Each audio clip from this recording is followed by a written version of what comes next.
எல்லா கட்சிகளுடைய கருத்துக்களும் அனைத்து தரப்பு மக்களுக்கும் இந்த அதிகாரம் பரவலாக்கப்படும். அதனால எல்லோருத்தையும் உள்ளடக்கியது அவங்க சிந்திக்கணுங்கிறது தான் என்னுடைய வேண்டுகோள்.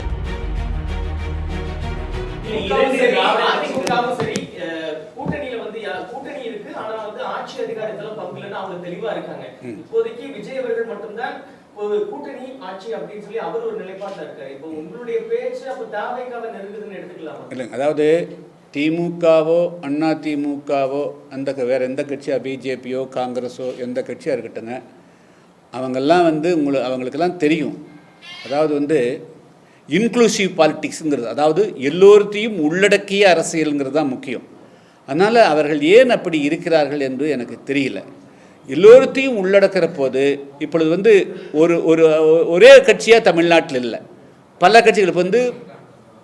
திமுக ஒரு தளத்தில் இயங்குது, கம்யூனிஸ்ட் கட்சிகள் ஒரு தளத்தில் இயங்குது, காங்கிரஸ் கட்சி ஒரு தளத்தில் இயங்குது, விடுதலை சிறுத்தைகள் கட்சி ஒரு தளத்தில் இயங்குது, அதே போல் அண்ணா திமுக ஒரு தளத்தில் இயங்குறது, பிஜேபிக்கு ஒரு தளம் இருக்கிறது, புதிய தமிழக கட்சிக்கு ஒரு தளம் இருக்கிறது. எனவே ஒரு கட்சி எப்படி எல்லோருத்தருடைய அபிலாசைகளை நிறைவேற்ற முடியும்?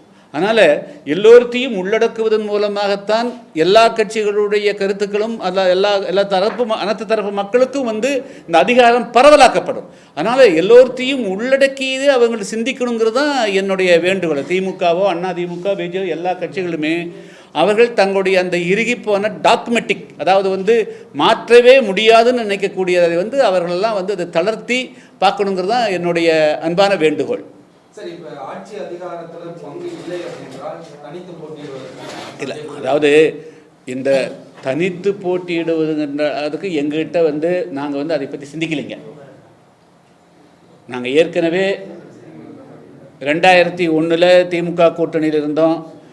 அதுக்கு பிறகு 2011 அண்ணா திமுக கூட்டணி இருந்தோம். இப்போ கடந்த 2024 நாடாளுமன்ற தேர்தலில் கூட நாங்கள் அண்ணா திமுக கூட்டணியில் தான் இருந்தோம். 2019 என்டிஏவில் இருந்தோம். ஸோ கூட்டணி என்பது இன்றைய காலகட்டத்தில் கூட்டணி காலகட்டமாக போயிடுச்சு. ஸோ அதனால் நான் எல்லோருத்தையும் உள்ளடக்கி பல கருத்துக்களும் வரணும், பல பேரும் சேர்ந்தால் தான் அது பலம் சேர்க்க முடியும். அப்படிங்கிறதுனால அது நாங்கள் கூட்டணியில் தான் அங்கே வைப்போம், கூட்டணிக்கு தான் போவோம். தனித்து போட்டியிடுന്നത് என்ற பேச்சுக்கு இடமில்லை. செய்திகளை உடனுக்குடன் தெரிந்து கொள்ள கீழ்கண்ட கேபிள் மற்றும் டிடிஹெச் நெட்வொர்க்குகளில் எம்நாடு செய்தி தொலைக்காட்சியை காணுங்கள். பாதகம் செய்பவரை கண்டால் நாம் பயம் கொள்ளலாகாது பாப்பா. மோதி மிதித்துவிடு பாப்பா, அவர் முகத்தில் உமிழ்ந்து விடு பாப்பா. அண்மை செய்திகளை உடனுக்குடன் தெரிந்து கொள்ள இணைந்திருங்கள் எம்நாடு தொலைக்காட்சியுடன்.